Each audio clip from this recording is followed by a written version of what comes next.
নমস্কাৰ, মোৰ মৰমৰ ছাত্ৰ ছাত্ৰীসকল। আজি আমি ক্লাছ 6ৰ সমাজ বিচিত্ৰা যিখন কৰ্মপুথি আছে সেই কৰ্মপুথি পাঠ 1ৰ আমাৰ পৃথিৱী প্ৰশ্নবোৰ আলোচনা কৰিম। 1 নম্বৰ, বাকচৰ ভিতৰত থকা সংখ্যা শব্দবোৰ উপযুক্ত স্থানত বহোৱা।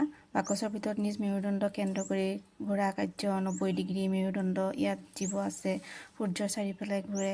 গতিকে এইখিনি চাই পেলাই আমি তলৰখিনি ফিল আপ কৰিব লাগিব। ক নম্বৰ দিছে, পৃথিৱীৰ এনে কি বিশেষত্ব আছে যিটো আন গ্ৰহত নাই। ইয়াত জীৱ আছে লিখিব লাগিব। খ নম্বৰ, উত্তৰ আৰু দক্ষিণ মেৰুত অক্ষৰেখাৰ মান কিমান? 90 ডিগ্ৰী। গ নম্বৰ, পৃথিৱী আৰু অন্যান্য গ্ৰহবোৰ কি কৰে? সূৰ্যৰ চাৰিওফালে ঘূৰে। ঘ নম্বৰ, আৱৰ্তন মানে কি? নিজ মেৰুদণ্ড কেন্দ্ৰ কৰি ঘূৰা কাৰ্য। ঙ নম্বৰ, উত্তৰ মেৰুৰ পৰা দক্ষিণ মেৰুলৈ পৃথিৱীৰ সোঁমাজেদি কল্পনা কৰা ৰেখাডালক কি বুলি কোৱা হয়? মেৰুদণ্ড। 2 নম্বৰ দিছে, তলত দিয়া আভাস অনুসৰি শব্দ শৃংখলটো পূৰ কৰা।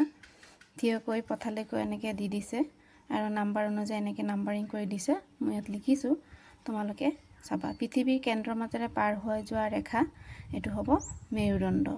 সৌৰজগতৰ এটা গ্ৰহ হ'ব বৃহস্পতি। 23 ডিগ্ৰী 30 মিনিট উত্তৰ অক্ষাংশৰ এইটো হ'ব কৰ্কটক্ৰান্তি। উপগ্ৰহবোৰে নিজ নিজ গ্ৰহক প্ৰদক্ষিণ কৰা পথক কক্ষপথ বুলি কোৱা হয়।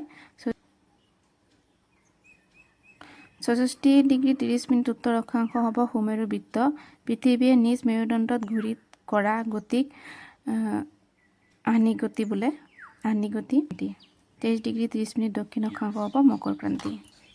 আমাৰ পৃথিৱী পাঠটোৰ 2 নং পৃষ্ঠাত থকা 1.2 চিট চাই তলৰ প্ৰশ্নসমূহ উত্তৰ কৰা।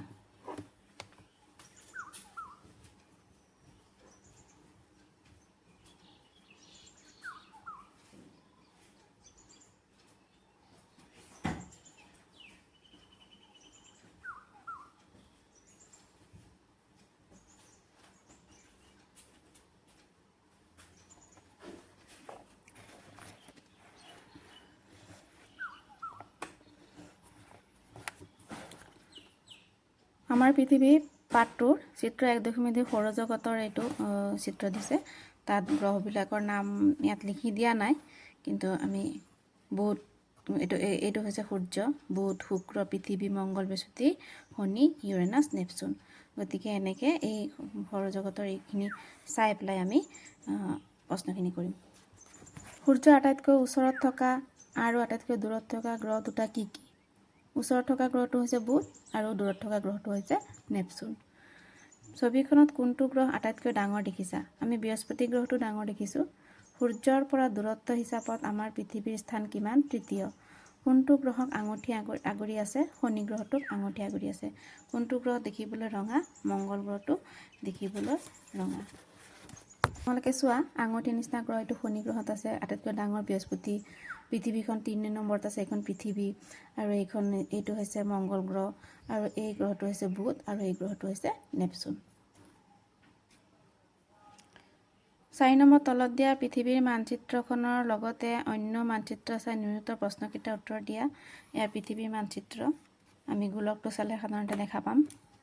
ক প্ৰশ্ন দিছে, কোন কোন মহাদেশৰ মাজেৰে বিষুৱ ৰেখা পাৰ হৈ গৈছে? দক্ষিণ আমেৰিকা, আফ্ৰিকা।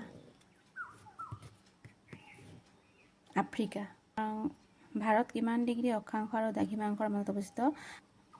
8 ডিগ্ৰী 4 মিনিট উত্তৰৰ পৰা 37 ডিগ্ৰী 6 মিনিট উত্তৰ অক্ষাংশৰ মাজত আছে। গ নম্বৰ, মুখ্য দ্ৰাঘিমা ৰেখা পাৰ হৈ যোৱা এখন দেশৰ নাম লিখা। ইংলেণ্ড। 5 নম্বৰ, তলৰ তালিকাখনলৈ মন কৰা। ইয়াত 4টা স্থানৰ অক্ষাংশ আৰু দ্ৰাঘিমাংশৰ মান দিয়া আছে। স্থানসমূহৰ অক্ষাংশ, দ্ৰাঘিমাংশ আৰু দিশলৈ লক্ষ্য কৰি তলৰ প্ৰশ্নবোৰৰ উত্তৰ দিয়া।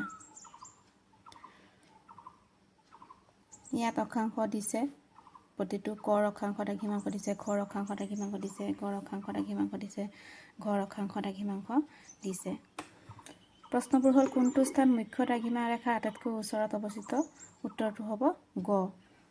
কোনটো স্থান বিষুৱ ৰেখাৰ আটাইতকৈ ওচৰত আছে? খ। সুমেৰুৰ ওচৰত অৱস্থিত স্থান কোনটো? ক। সুমেৰুৰ ওচৰত অৱস্থিত স্থান কোনটো? গ। মকৰক্ৰান্তিৰ ওচৰত থকা স্থান কোনটো? ঘ। 6 নম্বৰ, তলৰ খালী ঠাইত গোলক এটা আঁকি নিম্নোক্ত স্থান আৰু ৰেখাসমূহ চিহ্নিত কৰা। মেৰুদণ্ড, উত্তৰ মেৰু, দক্ষিণ মেৰু, বিষুৱ ৰেখা, মুখ্য দ্ৰাঘিমা ৰেখা।